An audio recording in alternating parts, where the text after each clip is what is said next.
ഏവർക്കും garden to kitchen എന്ന YouTube ചാനലിലേക്ക് സ്വാഗതം. ഇന്ന് ഞാൻ കാണിക്കുന്നത് ബൊഗൻവില്ല പ്ലാന്റിനെ കുറിച്ചാണ്. ഈ പ്ലാന്റ് ഒരു പർപ്പിൾ ആൻഡ് വയലറ്റ് കളറിന് ഒരു ഷെയ്ഡാണ്. നല്ല കളർഫുള്ളായിട്ട് ഭയങ്കര അട്രാക്റ്റീവാണ് ഈ ഒരു പ്ലാന്റ്.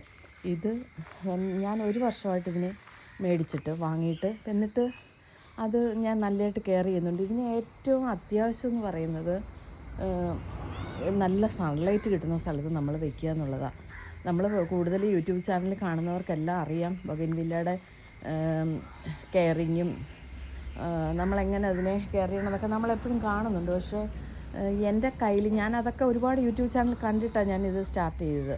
കാരണം എനിക്ക് പ്ലാന്റ്സിനോട് അത്രയ്ക്ക് ഇഷ്ടമാണ്. ഈ പ്ലാന്റ്സിനെ സ്നേഹിക്കുക എന്ന് പറയുമ്പം നമ്മൾക്ക് ഭയങ്കര റിലാക്സേഷനാട്ടോ. മൈൻഡ് ഭയങ്കരമായിട്ട് ഫ്രീ ആവും. നമ്മൾ സമയം അല്പം കണ്ടെത്താൻ കഴിഞ്ഞാൽ ഇതൊന്നും ഒത്തിരി ബുദ്ധിമുട്ടുള്ള കാര്യമൊന്നുമല്ല. എൻ്റെ ഫ്രണ്ട്സൊക്കെ എന്നോട് ചോദിക്കും ഇതിനു വേണ്ടി എന്ത് സമയമുണ്ട്, ഇതെങ്ങനെ ചെയ്യുന്നു. പക്ഷേ എനിക്ക് കുറേ പ്ലാന്റ്സ് ഉണ്ട്, ഒരുപാടല്ല, എന്നൊരു നഴ്സറി പോലൊന്നും അധികം ഇല്ലെങ്കിലും കുറച്ച് എനിക്കിഷ്ടപ്പെട്ട പ്ലാന്റ്സിനെല്ലാം ഞാൻ കുറേ വർഷങ്ങളായിട്ട് കളക്ട് ചെയ്യുന്നുണ്ട്, അതിനെ കെയർ ചെയ്യുന്നുണ്ട്. നമ്മൾ നമ്മുടെ കുഞ്ഞുങ്ങളെ നോക്കുന്ന പോലെ ഇതിനെ ഒന്ന് കെയർ ചെയ്താൽ പ്ലാന്റ്സ് എന്നും ലവിങ് പ്ലാന്റ്സാണ്. നമ്മളെ നന്നായിട്ട് സ്നേഹിക്കും. നമ്മൾ അവരെ എത്രമാത്രം കെയർ ചെയ്യുന്നു അത്രമാത്രം അവർ നമ്മളോട് പ്രകടിപ്പിക്കുന്ന സ്നേഹമാണ് അതിലെ ഈ ഫ്ലവേഴ്സ് എന്ന് പറയുന്നത്. ഇതെനിക്ക് 365 ദിവസവും ഫ്ലവേഴ്സ് തന്നിട്ടുള്ള ഒരു പ്ലാന്റാണ്. ഇതിനെ സംബന്ധിച്ച് പറയുകയാണെങ്കിൽ ഈ പ്ലാന്റ് വേരിഗേറ്റഡ് ബൊഗൻവില്ല.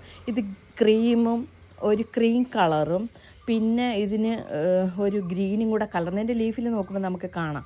ഒരു ഗ്രീനും ഉണ്ട്, ഒരു ക്രീമും കൂടെ കലർന്ന നല്ല ലീഫാണ്. ഇതിപ്പം മോർണിംഗ് ടൈമിലാണ് ഞാൻ ഷൂട്ട് ചെയ്യുന്നത്, അതുകൊണ്ടാണ് അതിങ്ങനെ ഒരുമാതിരി ചുരുങ്ങിയിരിക്കുന്നത്. കുറച്ചുകൂടെ സമയം കഴിയുമ്പോഴത്തേക്കും ഇത് നല്ലതായിട്ടങ്ങ് ഇതിങ്ങനെ ഓപ്പണായിട്ട് ഇരിക്കുന്നതാണ്. ഇതിപ്പോൾ രാവിലെ ആകുമ്പോൾ ഇതൊരു ഉറങ്ങിയ പോലെ ഇങ്ങനെ വല്ലാതെ ഇരിക്കുന്നത്. ഇത് നിറയെ പൂക്കൾ തരുന്നുണ്ട്. ഇപ്പം എല്ലാവരും പറയും ബൊഗൻവില്ലയുടെ സീസൺ കഴിഞ്ഞു, ഇത് മെയ് മാസമായല്ലോ, മെയ് കഴിഞ്ഞതുകൊണ്ട് മെയ് കഴിയാറായി, ഇനിയിപ്പോൾ പൂവൊന്നും കിട്ടത്തില്ല. പക്ഷേ ഞാൻ വാങ്ങിയ കാലം തൊട്ട് ഇത് നന്നായിട്ട് പൂ തരുന്നുണ്ട്. ഇപ്പം മെയ് മാസത്തിലും എനിക്ക് നിറയെ പൂക്കളാണ്. ഞാൻ കൊടുക്കുന്നത് കെയർ ചെയ്യുമെന്ന് പറയാം, വെള്ളം അധികം കൊടുക്കാറില്ല, ദിവസം ഒരു നേരം നനയ്ക്കും. പിന്നെ ഞാൻ ചെയ്യുന്നത് ഇതിൻ്റെ വളപ്രയോഗമാണ്. വളപ്രയോഗം എന്ന് പറയുമ്പോൾ ഞാൻ 15 ദിവസത്തിലൊരിക്കൽ DAPയും NPK വളം കൊടുക്കാറുണ്ട്. 15 ദിവസം മാറി മാറി NPKയും DAPയും കൊടുക്കാറുണ്ട്. DAP ഞാൻ ഗ്രാനുവൽസ് ആയിട്ട്, ചിലത് സ്പ്രേ ചെയ്യുന്നവരുണ്ട്, ഞാൻ ഗ്രാനുവൽസായിട്ട് ഒരു സ്പൂണൊക്കെ 15 ദിവസത്തിലൊരിക്കൽ കൊടുക്കാറുണ്ട്. പിന്നെ കൊടുക്കുന്നത് NPK.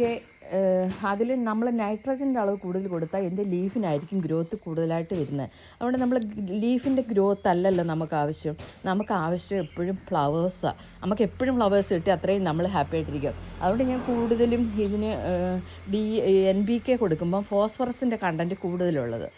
NPK കൊടുക്കുമ്പോൾ നൈട്രജൻ കൂടുതൽ കൊടുത്താൽ ലീഫ് ഗ്രോത്ത് കൂടും. അതേസമയം നമ്മൾ ഫോസ്ഫറസിൻ്റെ കണ്ടൻറ്റ് കൂടുതൽ ഉള്ളത് നോക്കിയെടുത്താൽ NPKയിൽ നമുക്ക് പൂക്കൾ എന്നും തരും. ഞാൻ NPK 15 ദിവസത്തിലൊരിക്കൽ കൊടുക്കാറുണ്ട്. ഇതിപ്പോൾ ഒത്തിരി ബുഷായിട്ട് തന്നെ നിൽക്കുന്നുണ്ട്. ഈ ഒരു വർഷം കൊണ്ട് അതുകൊണ്ട് ഇതിന് ഗ്രോത്ത് അത്ര ഇതില്ല. ഇത് നല്ല ഫ്ലവേഴ്സ് തരുകയും ചെയ്യും. വേറെ കുറേ കളക്ഷൻ എനിക്കുണ്ട്.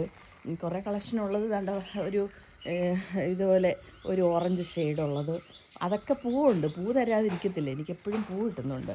പിന്നെ ഞാൻ ഈ പ്ലാന്റ് ആണെങ്കിൽ ഞാൻ പ്രൂൺ ചെയ്തപ്പം നമ്മൾ ഇടയ്ക്കിടയ്ക്ക് ഇതിൻ്റെ അറ്റം ഒന്ന് കട്ട് ചെയ്ത് കൊടുക്കാമെങ്കിൽ പുതിയ ഗ്രോത്തും ഫ്ലവേഴ്സും വരും. ഇപ്പോൾ പുതിയ ഫ്ലവേഴ്സ് വരുന്നു, റെഡ്. പിന്നെ ഇതും അതുപോലൊരു ഓറഞ്ച് ഷെയ്ഡാണ്. ഇത് വൈറ്റ്. അതിലെല്ലാം എനിക്ക് ഫ്ലവേഴ്സ് ഉണ്ട്. എപ്പോഴും ഫ്ലവേഴ്സ് വരെ അവർ ശ്രദ്ധിക്കുന്നുണ്ട്. ഞാൻ അവരെ അത്രയും സ്നേഹിക്കുന്നതുകൊണ്ടായിരിക്കും എന്നും എനിക്ക് ഫ്ലവേഴ്സാണ്. ഫ്ലവേഴ്സ് ഇല്ലാത്ത സീസൺ ഇല്ല എനിക്ക്. അങ്ങനെ പ്ലാന്റ്സ് ലവിങ് ആൾക്കാർക്ക്, പ്ലാന്റ്സിനെ സ്നേഹിക്കുന്നവർക്ക് എപ്പോഴും ഫ്ലവേഴ്സ് കിട്ടാനുള്ള ഐഡിയ ഇതൊക്കെ.